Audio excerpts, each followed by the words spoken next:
have a story about the worst entertainer who ever lived. I shudder every time I think that if he lived today, he might be on television. This is the story.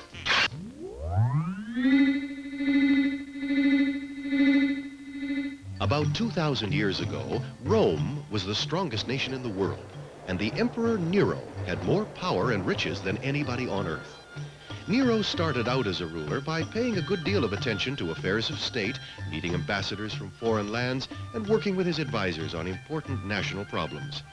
He was very generous to the nobility, often giving impoverished people of good family gifts of as much as 5,000 gold pieces. The poor people of Rome loved him too. He supplied them with lavish, free entertainment. Not only could they watch exciting spectacles, but he ordered gifts to be scattered to the crowd. There was a wild scramble for these presents. Many of them were food parcels and fruit, but it was possible to win title to rich gifts like ships, farms, and city tenements.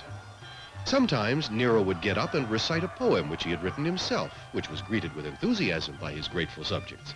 Other times, he put on an actor's mask and appeared in Greek plays. Naturally, the audience gave him thunderous applause. Nobody realized that these seemingly harmless exploits were feeding the emperor's burning ambition. Instead of running the country, he began to take singing lessons. It wouldn't have been so bad if he'd had a good voice, but he didn't.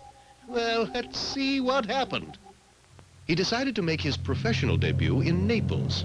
He had scarcely begun to sing when the theater was rocked by an earthquake. The audience did not dare to leave as long as Nero sang, and he was so enchanted by his own voice that he didn't notice the tremor.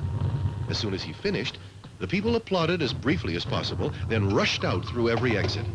Right after they left, the entire structure collapsed in ruins. Then he went to Greece and entered singing contests there. Before each performance, he would tell the judges that he would do his best, but relied on their judgment and experience.